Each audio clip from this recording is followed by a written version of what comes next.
ಪ್ರತಿಭಟನೆಯ ನಡುವೆಯೂ ಕೂಡ ಬಿಡದಿ ಟೌನ್ಶಿಪ್ ಡಿಪಿಆರ್ಗೆ ಈಗ ಸರ್ಕಾರ ಪ್ಲಾನ್ ಮಾಡ್ಕೊಂಡಿದೆ. ಬಿಡದಿ ಟೌನ್ಶಿಪ್ ಯೋಜನೆಗೆ ಡಿಕೆ ಶಿವಕುಮಾರ್ ವೇಗ ಕೊಡ್ತಾ ಇದ್ದಾರೆ, ಸ್ಪೀಡ್ ಜಾಸ್ತಿ ಮಾಡ್ತಾ ಇದ್ದಾರೆ.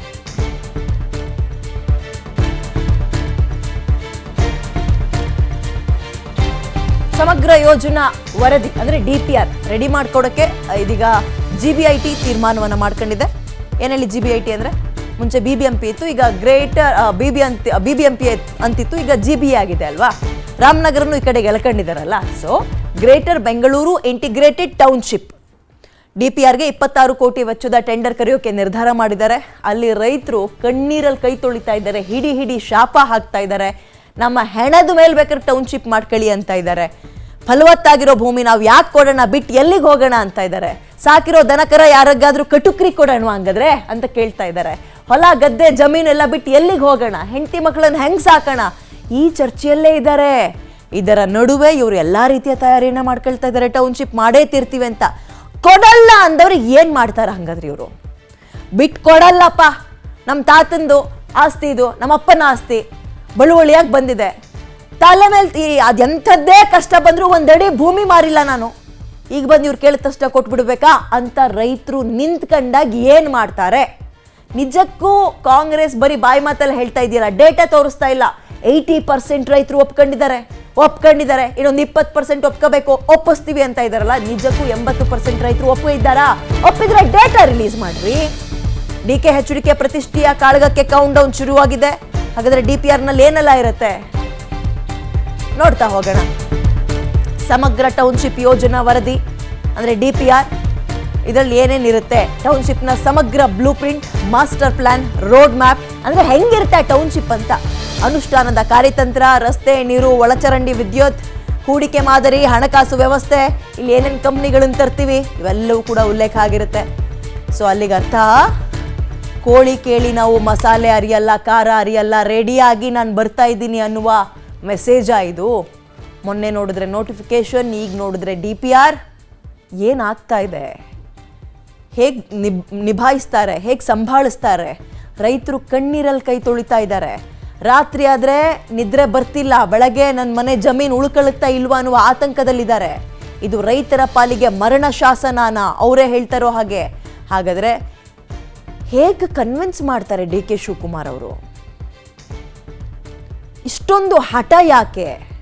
ಒಂದು ಕನ್ವಿನ್ಸ್ ಮಾಡಿ ಸೈ ಅನ್ನಿಸ್ಕೋಬೇಕು, ಇಲ್ಲಾಂದ್ರೆ ಬಂಡತನದ ಅಂತ ಅನ್ಸ್ಕೊಳುತ್ತೆ ಇದು. DKHDK ಪ್ರತಿಷ್ಠೆಯ ಕಾಳಗಕ್ಕೆ ವೇದಿಕೆ ಆಗಿದೆ ಟೌನ್ಶಿಪ್. ಬಿಡದಿ ಟೌನ್ಶಿಪ್ ನಲ್ಲಿ NDA ಕಾಂಗ್ರೆಸ್ ರಣ ಕಾಳಗ ನಡೀತಾ ಇದೆ. ಬಿಡದಿ ಟೌನ್ಶಿಪ್ ಬಳಿ ಬಿಜೆಪಿ ಜೆಡಿಎಸ್ ವಿರುದ್ಧ ಪೋಸ್ಟರ್ ವಾರ್ ಶುರುವಾಗಿದ್ದು, ಬಿಜೆಪಿ ಜೆಡಿಎಸ್ ನಾಯಕರ ಲೇವಡಿ ಮಾಡಿ ಪೋಸ್ಟರ್ ಅನ್ನ ಹಾಕಿದ್ದಾರೆ. ಸೊ ಈಗ ಈ ಪೋಸ್ಟರ್ ವಾರ್ ವಿವಾದದ ಕಿಡಿ ಹೊತ್ತಿಸ್ತಾ ಇದೆ. ದೋಸ್ತಿ ವಿರೋಧಿ ಪೋಸ್ಟರ್, ಮುಖ್ಯಮಂತ್ರಿ ವಿರುದ್ಧವೇ ಈ ಪೋಸ್ಟರ್ಗಳನ್ನು ನೋಡ್ತಾ ಇದ್ದಂಗೆ ಕುಮಾರಸ್ವಾಮಿ ಅವರು ಕಿಡಿಕಾರಿದ್ದಾರೆ. ಈ CM ಸ್ಥಾನಕ್ಕೆ ಬಂದ್ರು ಒಂದು ಮೆಚುರಿಟಿ ಬಂದಿಲ್ವಲ್ರಿ, ಇನ್ನು ಈ ಪೋಸ್ಟರ್ ಹಂಚೋದೆಲ್ಲ ಬಿಟ್ಟಿಲ್ವಲ್ರಿ, ಎಂಥದ್ದು ಬ್ಲೂ ಫಿಲ್ಮ್ ತೋರ್ಸೋದು ಬಿಟ್ಟಿಲ್ವಲ್ರಿ ಅನ್ನೋ ರೀತಿಯಲ್ಲಿ ವ್ಯಂಗ್ಯ ಮಾಡಿದ್ದಾರೆ ಮಾಜಿ CM ಮತ್ತು ಕೇಂದ್ರದ ಸಚಿವ ಕುಮಾರಸ್ವಾಮಿ. ಮುಖ್ಯಮಂತ್ರಿಗಳಾದ ಮೇಲಾದರೂ ಇದೆಂಥವು ಬ್ಲೂ ಫಿಲಮ್ ಮಾಡಿಸೋದು, ಪೋಸ್ಟ್ ಅಂಟಿಸು ಇದೆಲ್ಲ ಬಿಡ್ತಾರೆ ಅದನ್ನು ಅಂತ ಅನ್ಕೊಂಡಿದ್ದೆ. ಆ ಕೈಯಲ್ಲಿ ಇನ್ನೂ ಹೋಗಿಲ್ಲ.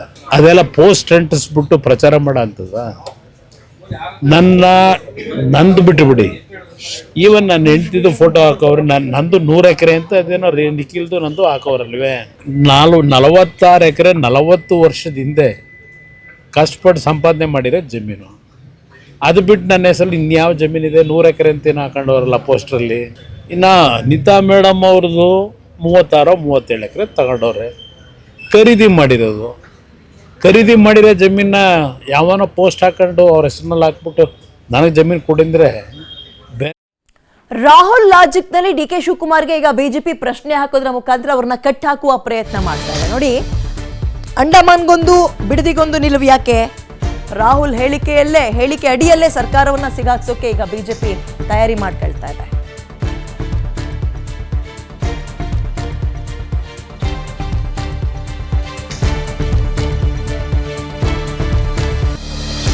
ದ್ವೀಪಗಳಿಗೆ ಭೇಟಿ ಕೊಟ್ಟು ಗ್ರೇಟ್ ನಿಕೋಬಾರ್ ಯೋಜನೆಯನ್ನ ವಿರೋಧಿಸಿ ಅಲ್ಲಿನ ಪರಿಸರ ಮತ್ತು ಸ್ಥಳೀಯ ಬುಡಕಟ್ಟು ಜನಾಂಗದವರ ಹಕ್ಕುಗಳನ್ನ ರಕ್ಷಿಸ್ತೀವಿ ಅಂತ ಭರವಸೆ ಕೊಟ್ಟಿದ್ರು.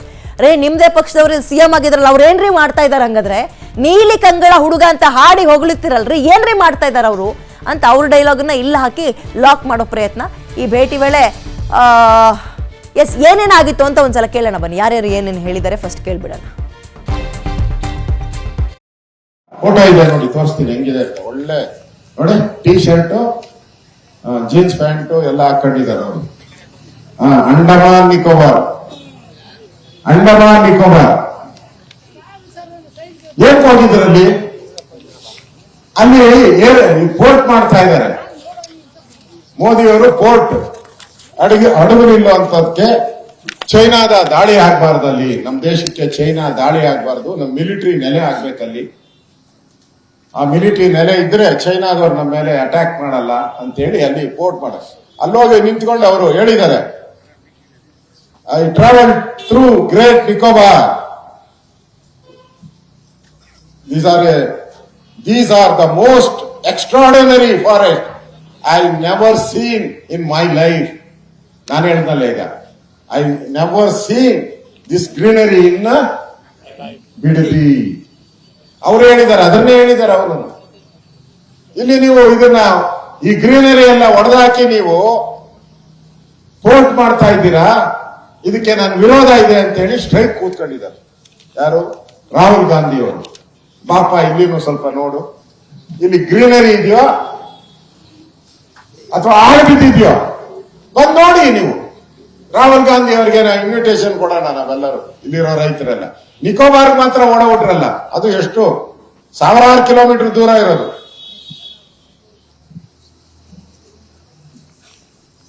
ಅದರಿಂದ this is the not development.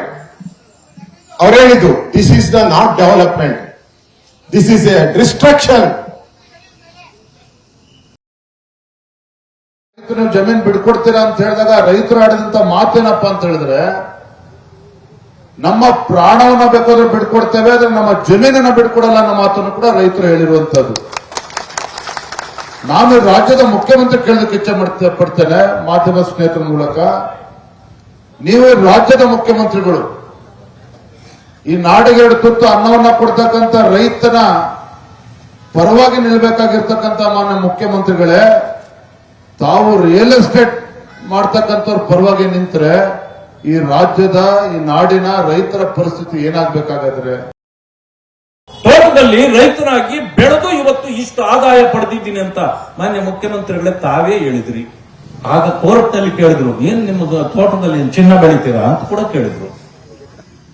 ಈಗ ನಮ್ಮ ಜನ, ನಮ್ಮ ರೈತರು ಏನ್ ಹೇಳ್ಬೇಕು? ಏನಾದ್ರೂ ಇಂಥ ಪರಿಸ್ಥಿತಿ ಬಂದ್ರೆ ನಾವು ನಮ್ಮ ಹೊಲದಲ್ಲಿ ಬೆಳೆದ್ರು ಅಂತ ಹೇಳ್ಬೇಕಲ್ಲ. ಅದಕ್ಕೆ ದಯವಿಟ್ಟು ಇಂಥ ಕಷ್ಟ ಸ್ಥಿತಿಗೆ ರೈತರನ್ನ ಒಡ್ಡಬೇಡಿ. ಅವರ